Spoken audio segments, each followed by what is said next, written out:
Russia's military might is nothing more than a myth. For centuries, the West feared the so-called Russian bear. But today, that fear has been shattered. Russia's disastrous campaigns in Ukraine, the outdated equipment, and poor leadership have exposed its armed forces as weak, chaotic, and no match for a true superpower. And when it comes to military strength, no one comes close to the United States. So how does America stay so far ahead? It starts with logistics. At first glance, you might think Russia has the advantage in a war fought in Eastern Europe. It's in their backyard after all. But logistics win wars, and the US has spent decades mastering the art of moving troops and supplies across oceans and continents. This isn't just a theory, it's baked into how the US military operates. Consider this: for every combat soldier, the US military has 10 support soldiers. That's the kind of logistical backbone Russia can only dream of. Meanwhile, Russia has embarrassed itself on the logistics front. Remember that 40-mile convoy that stalled outside Kyiv in early 2022? Trucks broke down, tires shredded, and corrupt officers sold off vital supplies.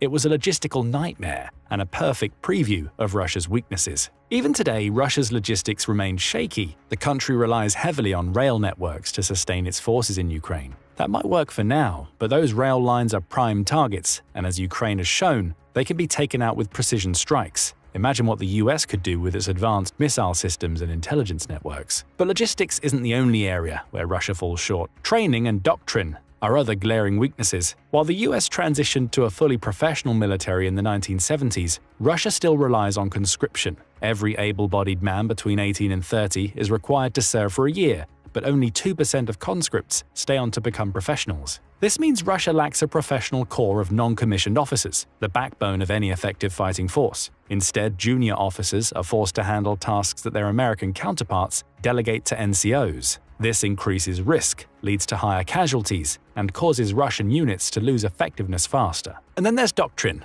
The US military's air-land battle doctrine, perfected during Operation Desert Storm, is all about overwhelming the enemy across every domain: land, air, sea, and more. It's a masterclass in modern warfare. Here's how it works. Imagine an F-35 stealth fighter sneaking behind enemy lines and spotting a high-value target, a supply depot, a rail hub, or a command center. Instead of engaging directly, it relays the target coordinates to a HIMARS system or a Navy ship offshore. Moments later, the target is destroyed, and the F-35 moves on to find the next. Now compare that to Russia. Its top-heavy command structure and poor communications make it slow to adapt and easy to disrupt. When HIMARS strikes severed links to Russian command centers in Ukraine, entire units froze, paralyzed by indecision. Russia's attempts to fix these problems have been reactive at best. They moved command posts further back, buried them underground, and reinforced them with concrete. But these stopgap measures don't solve the core issues. They just delay the inevitable. Russia has tried to learn some of these lessons, but it's not a good student. The big thing it's lacking is the communications effectiveness the United States has. The US military has invested a lot of money in building precise and secure communications and data links between its various platforms. These systems are so good that weapons in the process of flying downrange can talk to each other. Consider the new AGM-158C long-range anti-ship missile. These projectiles can talk to each other when fired in a volley to make sure that they aren't targeting the same thing. They can even change their target priorities in the face of resistance. If one of them gets knocked out by the enemy air defenses, another can take over the strike on the target that its fallen comrade had once been flying toward, maybe because it was more important. Less spectacularly, the comms net allows the US military to coordinate all arms together securely, avoiding a repetition of the embarrassing errors that have led to so many Russian flag officers losing their lives in an invasion that was supposed to last a few days.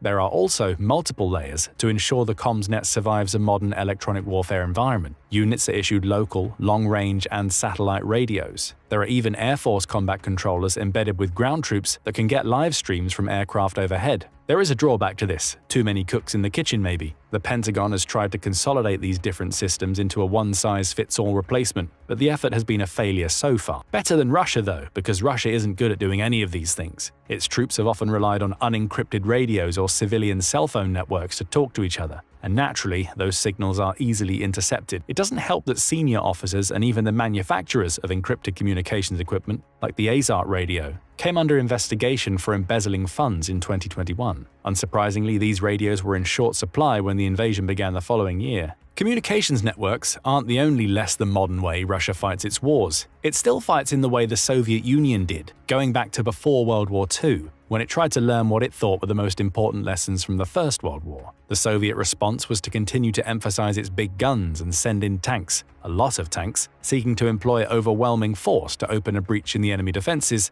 that can be exploited for hundreds of miles. This is called the deep battle doctrine. This aspect of Russian warfare does reveal one important area that Russia might be able to hold its own against the United States, and it's a very important one: artillery. For all the talk about a 21st century revolution in military affairs, the war in Ukraine has looked much more like the World Wars or conflicts from even earlier than it has Star Wars. Artillery has been responsible for 80% of the casualties on both sides, and because Russia is a land power, it has a tradition of emphasizing artillery a lot. The Global Firepower Index estimates that Russia has 6,208 self-propelled artillery pieces, 8,356 towed artillery, and 3,065 MLRS systems, for a total of 17,629. It would not be an exaggeration to say that Russia's superiority in artillery is the one thing that's allowed it to stay in the war. In contrast, the United States only has an estimated 1,595 self-propelled artillery pieces, 1,267 towed artillery,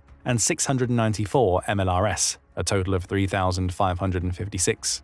The RAND Corporation warned in 2019 that the United States' reliance on air support and focus on counterterrorism had contributed to the deterioration of American artillery capability, and that in a conflict with Russia, it would be outnumbered, outranged, and face resistance to target acquisition. A grim assessment. But Russia's performance in Ukraine has revealed weaknesses of its own. Russia began the war in Ukraine by using World War II-style artillery bombardments. That's not to say that this saturation fire was ineffective. On the tactical level, it certainly worked, as it worked in Grozny and Syria before. Russian dictators like Putin typically don't care much for civilian casualties. The problem was that this strategy wasted a lot of ammunition. Because of the massive depletion of ammunition, Russia has become partially reliant on North Korean shells. Unsurprisingly, there are frequent complaints about them. Russian troops say they are often firing duds, and when they aren't, the North Korean shells are inaccurate, lack range, and are accident-prone. Russia began using more laser-guided Krasnopol shells to conserve ammunition, but its artillery remains poorly coordinated. How poorly? Despite the defensive advantage of extensive fortifications in the 2023 Zaporizhzhia campaign, Russian forces suffered significant losses due to Ukraine's superior artillery tactics, including highly accurate counter-battery fire. Russia's slow artillery response and poorly trained gunners continue to hinder its effectiveness on the battlefield. Russia has lost a visually confirmed 419 towed artillery, 857 self-propelled artillery, and 445 MLRS systems as of December 7, 2024. It's relying on increasingly older systems to replace them. It's also been firing so many shells that it's yanking off gun barrels from old systems and putting them on the newer ones. This isn't a good idea if you want to have accurate fire support. And there's problems in the organization of the Russian artillery. Russia organizes its units into battalion tactical groups. Each BTG has between 600 and 800 combat troops supported by air defenses, artillery, engineering, tanks, and logistical support units. The BTG is Russia's answer to combined arms warfare, and on paper it looks good. The problem is that it actually divides Russia's artillery forces and makes it more difficult for it to coordinate its firepower. This was a key reason for its inability to take advantage of its fire superiority when it was at its height early in the war. In contrast, the United States is moving its artillery from the brigade combat team level to the divisional level